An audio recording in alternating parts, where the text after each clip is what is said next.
नमस्कार। लहसुन की फसल में कितना फर्टिलाइजर डालना चाहिए, कब डालना चाहिए? इस साल बहुत अच्छा लहसुन का भाव मिल रहा है, तो हमारे मन में ये हो रहा है कि हम बहुत सारा फर्टिलाइजर लहसुन में डाल दें, अच्छी लहसुन की पैदावार ले लें। तो ऐसे में आप बहुत ज़्यादा खर्चा ना करें, ऐसा कुछ नहीं होता है। एक बैलेंस आपको फर्टिलाइजर डोज आप देते हैं तभी अच्छा प्रोडक्शन मिलता है। तो चलिए हम शुरू करते हैं। देखिए, सबसे फॉरमोस्ट और इम्पोर्टेंट बात यह है कि लहसुन की अच्छी पैदावार के लिए हमें 20 से 30 टन प्रति हेक्टेयर कार्बनिक खाद डालनी चाहिए। उसका कोई अल्टरनेट नहीं है, कोई ऐसा फर्टिलाइजर नहीं बना है जो उसकी पूर्ति कर दे।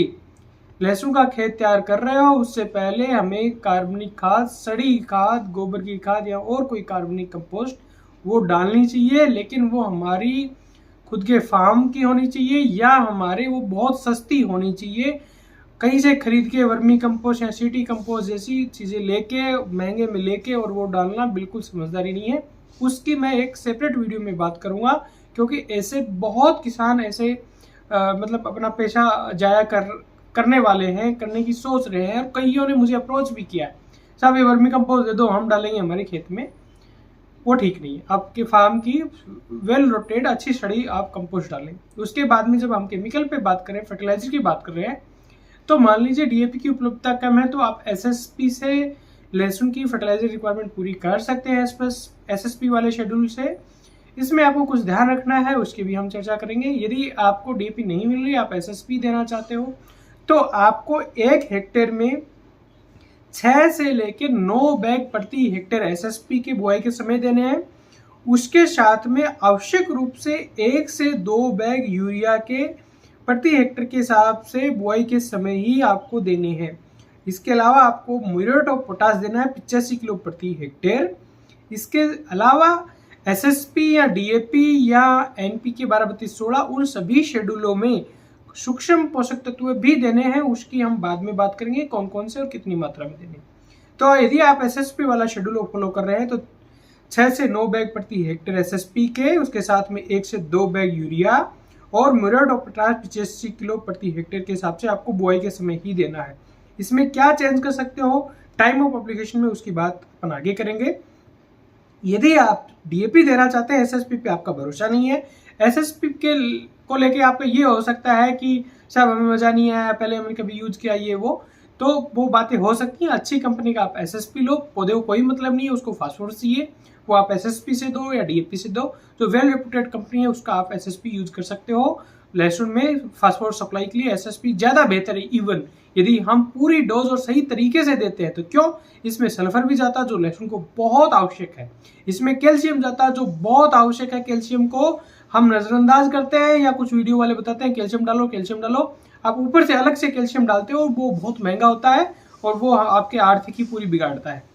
यदि आप डीएपी वाला शेड्यूल अपनाना चाहते हो, एसएसपी नहीं देना चाहते हो, तो उस केस में आपको 2 से 3 बैग प्रति हेक्टेयर डीएपी के, उसके साथ में 1 bag urea, muriate of potash उसमें आपको 85 किलो प्रति हेक्टेयर देना है। और यहाँ सल्फर 90% वाला सल्फर बेंटोनाइट जो आता है वो 45 से 50 किलो आपको प्रति हेक्टेयर के हिसाब से देना है आवश्यक रूप से। यहाँ क्या इंपॉर्टेंट चीज है, आप डीएपी दे रहे हैं तो अलग से आपको सल्फर 90% वाला देना पड़ेगा। क्यों? क्योंकि एसएसपी में तो सल्फर आपकी पूर्ति हो रही है, पर डीएपी में सल्फर नहीं जा रहा, तो आपको अलग से इसमें इस शेड्यूल में आपको सल्फर देना होगा।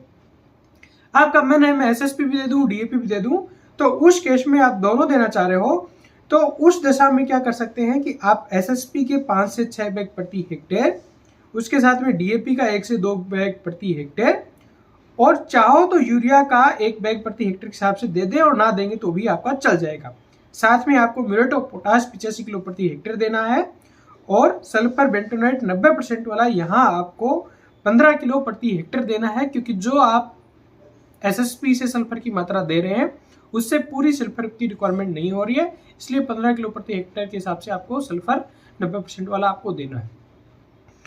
इन सभी शेड्यूलों के साथ में आप अकेला एसएसपी दें, अकेला डीएपी दें, या एसएसपी डीएपी दोनों मिक्स करके दें, इनमें सभी के साथ में आपको माइक्रोन्यूट्रिएंट्स देने हैं। वो क्या है, आपको जिंक सल्फेट देना है 15 किलो प्रति हेक्टेयर के हिसाब से, फेरस सल्फेट देना है 25 किलो प्रति हेक्टेयर के हिसाब से, बोरोन देना है 10 किलो प्रति हेक्टेयर के हिसाब से। ये चीज़ें आपको बुआई के समय ही लहसुन के अंदर देनी चाहिए। पर इस फर्टिलाइजर देने के शेड्यूल में आप कहाँ चेंज कर सकते हो? वो चेंज ये कर सकते हो कि किसी भी हालत में जो आपका फास्फोरस वाला फर्टिलाइजर, चाहे वो एसएसपी हो या डीएपी, उसको तो आपको आवश्यक रूप से बुआई के समय ही देना है। लेकिन आप जब प्योरली एसएसपी वाले शेड्यूल पे जा रहे हो, उस केस में ये नहीं कि सिर्फ एसएसपी दे दे, लहसुन लगा ले।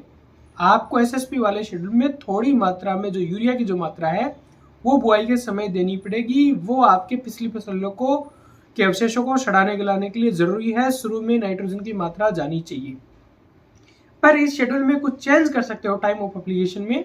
ऐसा जो लिटरेचर है, जितनी भी बुक्स हैं, पेपर हैं, वो सपोर्ट नहीं करते हैं।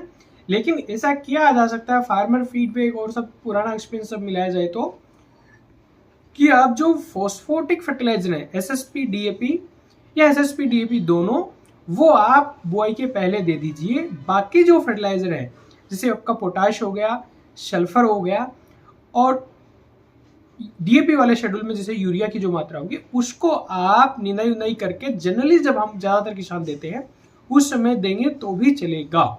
क्यों? क्योंकि पोटाश भी मोबाइल होता है, नीचे चला जाता है। आपका सल्फर भी लिटिल मोबाइल होता है, और आपका नाइट्रोजन तो खूब मोबाइल होता है, वो नीचे चला जाता है। साथ ही जो माइक्रोन्यूट्रिएंट है, वो उसमें ध्यान रखना है कि आप डीएपी या एसएसपी के साथ, फास्फोटिक फर्टिलाइजर के साथ में आपको उनको मिला के नहीं देना है। उनको भी आपको बुआई के समय आप दे सकते हैं, लेकिन आपका नहीं है, मतलब आपका मूड नहीं है नहीं देना, भाई मेरे को शुरू में पौधा 20-25 दिन में उगता है, फिर कचरा हो जाता है, मैं तो निनाई करके ही दूंगा। तो उस दशा में आप जब गुड़ाई उड़ाई करके आप पानी लगाते हो, उस समय भी आप माइक्रोन्यूट्रिएंट एप्लीकेशन कर सकते हो। खड़ी फसल में आपको यूरिया देना है लहसुन के अंदर। वो एक डोज जो हम देते हैं वो 30 दिन के आसपास देते हैं। उस टाइम हमें करीब 2 बैग प्रति हेक्टेयर यूरिया देना है। और दूसरा जो 30 से लेकर 60 दिन के बीच में हम फर्टिलाइजर की डोज देते हैं, उस समय हम दे सकते हैं 2 बैग प्रति हेक्टेयर के हिसाब से। तो ये हम एक फर्टिलाइजर का शेड्यूल मोटा मोटा रख सकते हैं।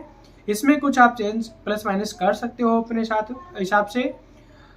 पर जो यदि मैंने मात्रा जो बताई है वो कम नहीं बताई है, खूब मतलब सफिशिएंट मात्रा है। इसमें यदि आपको कुछ भी बढ़ाना है घटाना, तो सभी को उस प्रोपोर्शन में घटाना या बढ़ाना। ऐसा नहीं कि मैंने सिर्फ यूरिया की मात्रा को बहुत ऊपर कर दिया या बाकी फर्टिलाइजर को जो न्यूट्रिएंट है वो डाउन कर दिया। सभी बढ़ाना तो सभी को थोड़ा थोड़ा बढ़ाएं, और घटाएं तो सभी को घटाएं। बैलेंस रखें इसको। और मैं फिर कह रहा हूँ, ये कितने भी फर्टिलाइजर दे दें, दवा दारू दे दें, लेकिन जो ऑर्गेनिक मैटर की जो भूमिका है वो ही उसकी पूर्ति उसी से होती है। ये फर्टिलाइजर या ये केमिकल जो फर्टिलाइजर है, उनसे उसकी जो है कमी की पूर्ति नहीं हो सकती। हाँ, बस ये है कि फसल हम कर सकते हैं।